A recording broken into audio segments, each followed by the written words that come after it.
Good afternoon. I am Dr. N.K. Sahu, Dean and Principal, Faculty of Pharmaceutical Sciences, Rama University. Today, I am going to deliver a topic on pathophysiology. What is the importance of pathophysiology? On that, I am going to deliver.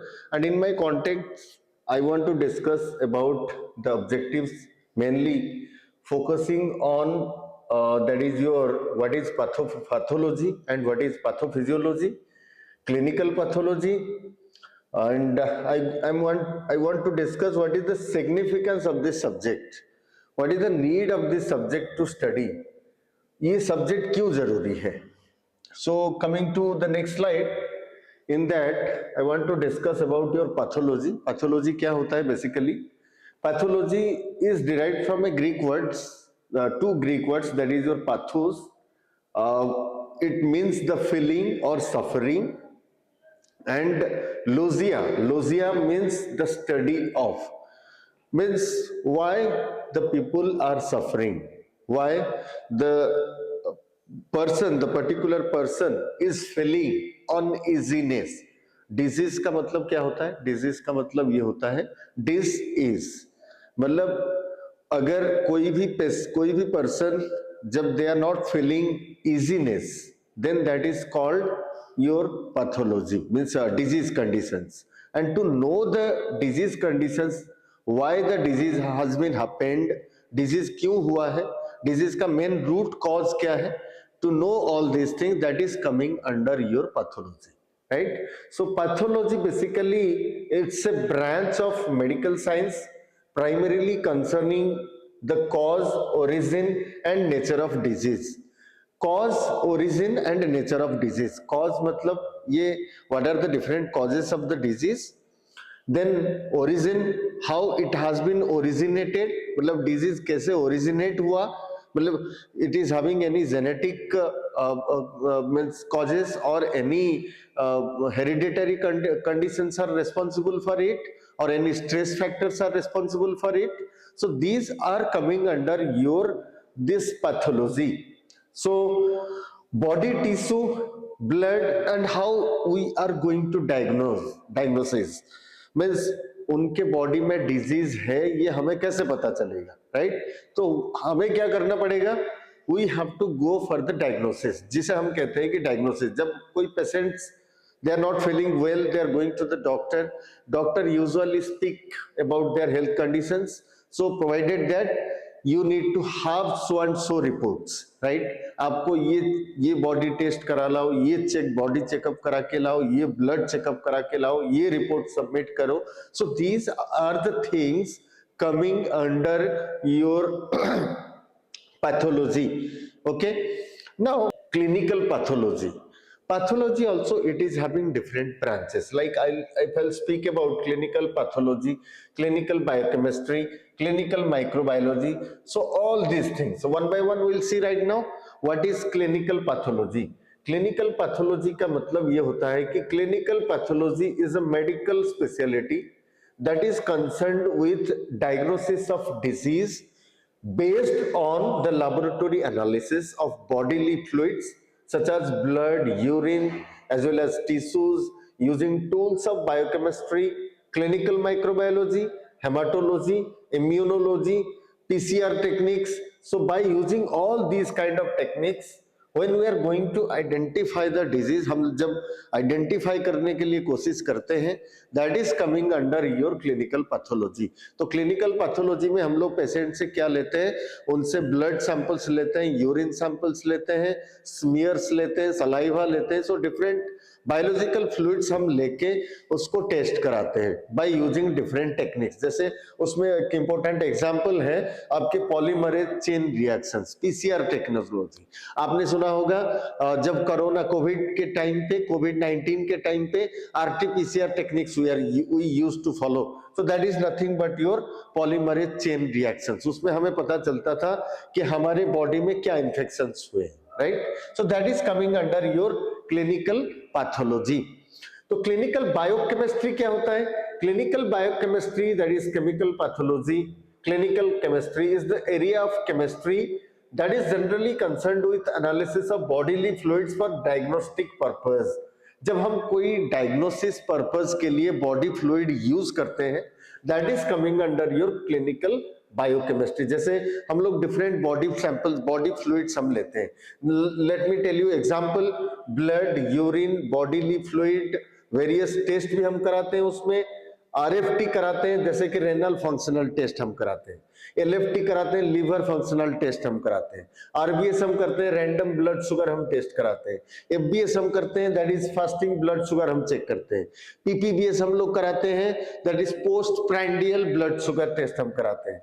Like हम लोग we are going to check serum albumin level, serum electrolytes level, CBC check, okay, complete blood count. So these all are coming under your clinical biochemistry. If we'll talk about your clinical microbiology, microbiology, the terms itself you can see here, that is your microbiology means we want to see the growth of microorganisms. इसमें micro body में infections हुए हैं, it is because of bacterial infections या फिर it is because of your your any viral infections or any other fungal infections or any other microbial infections. To know that, फिर हमें क्या करना पड़ता है, हमें बॉडी से बायोलॉजिकल फ्लूइड्स हम लेते हैं, then we used to go for the culture, the particular organism which is responsible for the for the disease.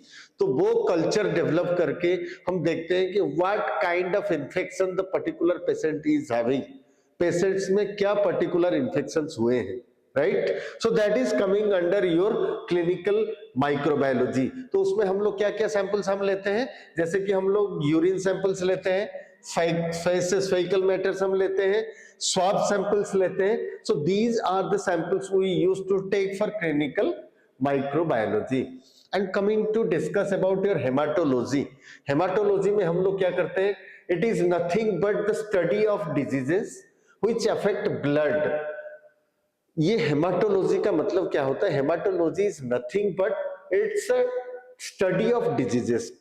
कुछ ऐसे डिजीजेस होते हैं जो हमारे ब्लड को डायरेक्ट अफेक्ट करते हैं. So that is coming under your haematology. उसमें हम लोग क्या क्या करते हैं, what kind of things we are going to test in that. हम लोग स्पेसिमेंस लेते हैं, उसमें WBC काउंट हम चेक करते हैं, उसमें by using your counter method, and we are using ESR blood smear. So all these are coming under your haematology. जो बेसिकली आप ये याद रखिएगा कि योर हेमाटोलॉजी का मतलब ये होता है कि जहां पे हम डायग्नोसिस करते हैं और कोई भी डिजीज का डायग्नोसिस करते हैं, तो वो disease how it is affecting to the blood, आपके ब्लड को वो कैसे अफेक्ट कर रहे हैं. मतलब WBC कुछ कम हो रहे हैं क्या, RBC इज रिड्यूस्ड और हेमोग्लोबिन कुछ रिड्यूस हो रहे हैं, तो on that basis we can decide, right. Next, clinical immunology. Immunology का मतलब क्या होता है, जहां पे हम स्टडी करते हैं regarding your immunity, body immunity system. Body में अगर इम्यूनिटी सिस्टम रिड्यूस हो रहे हैं, कम हो रहे हैं, why it is happened so. So this is coming under your clinical immunology. Clinical immunology is concerned with the diagnosis and management of disease arising from abnormal immune responses. आपके body में जितने भी abnormal immune responses होते हैं, अगर आपके body जल्दी infected हो जाते हैं, रेस्पॉन्ड नहीं करते हैं, कोई भी क्लाइमेटिक चेंज होने से आपके बॉडी इम्यून सिस्टम इतने वीक हैं, they are not able to respond properly. Defence system ठीक से काम नहीं कर रहे हैं आपके बॉडी में, जो डिफेंस सिस्टम होते हैं it is not able to work properly. So that means you should understand you have very weak immunity power. आपका बॉडी इम्यूनिटी पावर जो है वो बहुत ही कम है, और इम्यूनिटी पावर कम होने के कारण आपके बॉडी जल्द ही इन्फेक्टेड हो रहे है ना.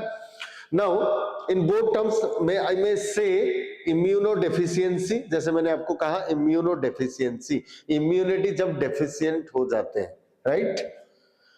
नाउ डिजीज का मतलब क्या होता है, डिजीज का मतलब होता है, जैसे मैंने आपको बताया, विदाउट ईज मतलब when body is not feeling ease to work. जो डेली रूटीन हम लोग एक्टिवनेस रहता है, जब हम एक्टिवनेस कम हो जाता है, जब हम फील करते हैं कि नहीं बॉडी में कुछ कमियां हैं, बॉडी में कुछ प्रॉब्लम है, that condition is called disease. Okay, now the term disease broadly refers to any condition that impairs the normal functioning of the body. Body जो नॉर्मली फंक्शन करता है, जब हम फील करते हैं कि बॉडी ठीक से फंक्शन नहीं कर पा रहा है, then we can say that yes the person may be suffering with some kind of disease. Okay, now disorder. Disorder का मतलब क्या होता है? एनाटॉमिकल डिस्टर्बेंसेस और abnormalities are known as disorders. आपके बॉडी में अगर कोई एबनॉर्मलिटीज होते हैं, कोई डिसबैलेंस होते हैं for short term basis, that is coming under your disorder. Disorder ठीक हो सकते हैं और डिसऑर्डर लॉन्ग टर्म नहीं है. Disorder can be rectified. Okay, जैसे मैं आप यहाँ पे एग्जांपल दिया हूं, अल्जाइमर्स डिजीज, भूल जाने की बीमारी, physical disorder, mental disorder, genetical disorder, behavioural disorder, functional disorder. So these all are coming under your disorder. Now coming to the term that is your pathophysiology. Pathophysiology is the disorder physiological process associated with injury or disease. Pathophysiology एक conditions होता है हमारे body में जहां पे हम लोग कोई हमारे बॉडी में कुछ इंजरी होता है आइदर, या फिर हमारे बॉडी में कुछ वीक इम्यून सिस्टम के वजह से डिजीज होते हैं. So that is coming under your pathophysiology and this area studies how the body reacts to injury और फाइट्स ऑफ डिजीज. तो यहाँ पे हम लोग ये पढ़ेंगे कि हम हमारे बॉडी यहाँ पे इंजरी के अगेंस्ट में कैसे एक्ट करते हैं, है ना. सो नाउ इन्फेक्शंस, आप देख पा रहे होंगे इन्फेक्शंस का मतलब क्या होता है. Infection is the growth of parasitic organism. Parasite मतलब who depends upon others for their food. मतलब वो अपने फूड के लिए अगर दूसरों के ऊपर डिपेंडेंट है, that is called your parasite. Okay, अगर आपके बॉडी में कोई पैरासाइट ऑर्गेनिज्म का ग्रोथ हो रहे हैं, that means that is called infection. Means you are means infected with some kind of your pathological conditions. Okay, so this is what I want to say. Next is your inflammation. जब भी कोई हमारे body में infections होते हैं तो immediately हमारे body क्या करता है, बॉडी रेस्पॉन्ड करते हैं. हाउ इट रेस्पॉन्ड्स, ये प्रोटेक्ट करता है. कैसे प्रोटेक्ट करते हैं? Through inflammation process. इन्फ्लेमेशन, जिसको हम इन्फ्लेमेशन कहते हैं, और inflammation is generally witnessed with different types of conditions like your pain, warmth, redness and swelling. जब भी कभी आपके बॉडी में इन्फ्लेमेशन होते हैं तो आपके बॉडी में पेन होते हैं, वार्मथ होते हैं, मतलब वो जगह पे you will feel the feeling of your warmth as well as वहां पे swellings भी होते हैं और कभी कभी redness भी आते हैं. So these are the symptoms that you can say that you are infected and आपके बॉडी में inflammation हो रहे हैं, है ना. तो inflammation is nothing, you should not take it in a wrong way. Inflammation is the you can say a body defense system. Body आपके उसके अगेंस्ट में कैसे काम कर रहे हैं, है ना. अगर आपके बॉडी में इन्फ्लेमेशन हो रहे हैं then it's a good sign. Okay, now pathogenesis. Pathogenesis का मतलब क्या होता है? It is derived from actually again two Greek words. One is your pathos and another one is your genesis. अगर मैं इसको डिवाइड कर दूं पैथोजेनेसिस को, तो पैथोस एंड जेनेसिस. पैथोस का मतलब होता है, the word pathogenesis comes from the Greek pathos, that is called disease, and genesis का मतलब होता है creation. creation मतलब how it has been generated.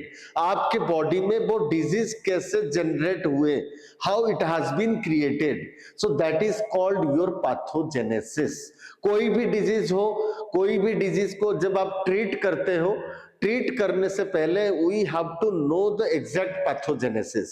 अगर हमें पैथोजेनेसिस हमें ट्रूली पता चल जाएगा, then we can be able to treat the disease with very effectively. That is what I want to say. Right. तो पैथोजेनेसिस वेरी वेरी इंपॉर्टेंट। तो pathogenesis का एक पार्ट, जैसे मैंने आपको कहा, डायग्नोसिस। डायग्नोसिस अगर ठीक रहेगा then treatment also will be okay, right. Now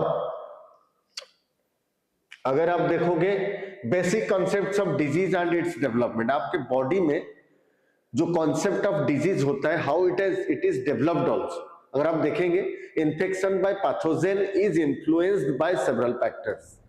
जो बॉडी में पैथोजेन, जो पैथोजेनेसिस क्यों होता है, जो foreign organic matters, foreign microorganism, कोई भी फॉरेन एलर्जेंस हो गए, बिकॉज ऑफ देम बॉडी क्या करता है, रिस्पॉन्स करता है। बॉडी में जो डिजीज होते हैं वो जेनेसिस होते हैं, इन्फेक्शंस क्रिएट होते हैं, that process called your pathogenesis, मैंने आपको बताया। और जो pathogen is influenced by several factor. What are the different factors? One is your mechanism of action. Pathogens directly damage cells, pathogens जो होते हैं वो डायरेक्टली आपके सेल्स को डैमेज करते हैं and interfere with cellular metabolism. आपको पता है हमारे बॉडी में डे टू डे मेटाबॉलिज्म होते हैं। आप जो सांस भी लेते हो बॉडी में मेटाबॉलिज्म होते हैं, ऑक्सीजन लेते हो मेटाबॉलिज्म होते हैं, खाना खाते हो, खाना जब डाइजेशन होता है, डाइजेशन के बाद it is also undergoing your digestion process, means that also part of your metabolism process. Okay, different enzymes are reacting on that, because of that foods are digested. So these are processes are happening in your body। तो जब आपके body में कोई भी infections होते हैं, cell injury होता है, फिर आपके बॉडी में क्या होता है, मेटाबॉलिज्म भी डिस्टर्ब होते हैं। जब सेल इंज्यूरी होते हैं तो they are not able to secrete the useful enzymes and hormones. So उसके वजह से आपके बॉडी में मेटाबॉलिज्म डिस्टर्ब होते हैं, राइट। जब मेटाबॉलिज्म डिस्टर्ब होते हैं देन डेफिनेटली आपके बॉडी जो इम्यून सिस्टम हो गया, जो फंक्शनिंग सिस्टम हो गया, वो ठीक से काम नहीं कर पाते, है ना। और वहां पे टॉक्सिन भी प्रोड्यूस होते हैं। Okay, now coming to the infectivity, ability the pathogen to invade and multiply in the host.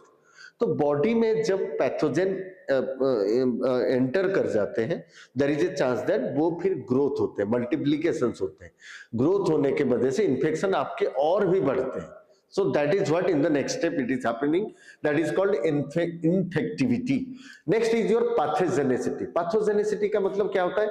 The ability of an agent to produce disease depend on its speed of production, extent of tissue damage and production of toxins. So these are all coming under your pathogenicity. और next step क्या होता है आपके? Virulence, the potency of pathogen measured in terms of number of microorganism of toxin required to kill a host। तो body में क्या होता है, धीरे धीरे मल्टीप्लिकेशन होके बॉडी विरुलेंट हो जाता है, मतलब माइक्रो ऑर्गेनिज्म ऐसे मल्टीप्लाई हो जाते हैं, they totally damage your body immune system and finally you are going to face fatal accidents. Okay, so these are part of all these. And coming to next, you can see here, उसके बाद क्या होता है, immunogenicity. Immunogenicity में क्या होता है, the ability of pathogens to induce an immune response. तो उसमें क्या होता है, इम्यूनोजेनेसिटी में पैथोजेंस क्या करते हैं, बॉडी इम्यून रिस्पॉन्स को एक्टिवेट कर देते हैं, है ना। नेक्स्ट आता है आपके toxigenicity. Toxigenicity is nothing but a factor important in determining a pathogens virulence such as hemolysin, leukocidin and other exotoxins and endotoxins. Hemolysin destroy erythrocytes, leukocidin destroys leukocytes, both are product of streptococci and staphylococci। अगर आपके body में स्टेप्सोकॉक्सी और स्टाफाइलोकॉक्सी ये बढ़ते जाएंगे, multiply होते जाएंगे, then definitely one time will come जब आपके बॉडी में इम्यूनोजेनेसिटी हो जाएगा। इम्यूनोजेनेसिटी में क्या होता है, ये क्या करेंगे, आपके बॉडी में इतने एक्सोटॉक्सिन और एंडोटॉक्सिन प्रोड्यूस करेंगे, ये अपने जो भी यूजफुल सेल्स हैं उसको वो डैमेज कर देंगे। जैसे मैंने आपको एग्जांपल यहाँ पे दिया, जैसे आपके हेमोलाइसिन एक है, हेमोलाइसिन क्या करेंगे, ये एरिथ्रोसाइट्स को डिस्ट्रॉय कर देंगे, और ल्यूकोसाइडिन एक है जो डिस्ट्रॉय करेंगे ल्यूकोसाइट्स को। So these are the result of your multiplications of your pathogens. Okay, and coming to the next point, that is your portal of entry. कहां से एंटर होते हैं pathogens? The route by which a pathogenic organism infect the host, direct contact, inhalation, ingestion और bite of an animal और insect, ये सभी root responsible है आपके बॉडी में जब पैथोजन एंटर करते हैं, है ना। And spread of infections is facilitated by the ability of pathogens to spread to lymph and blood and into the tissue and organs where they multiply and cause disease। तो उसका मतलब ये है कि आपके बॉडी में वो कैसे इन्फेक्शन स्प्रेड होता है, बिकॉज ऑफ ब्लड, क्योंकि you know that blood can reach to each and every organ.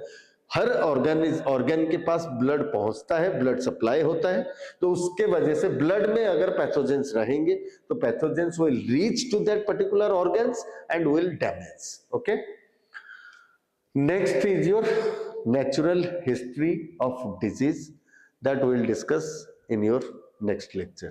Okay, thank you.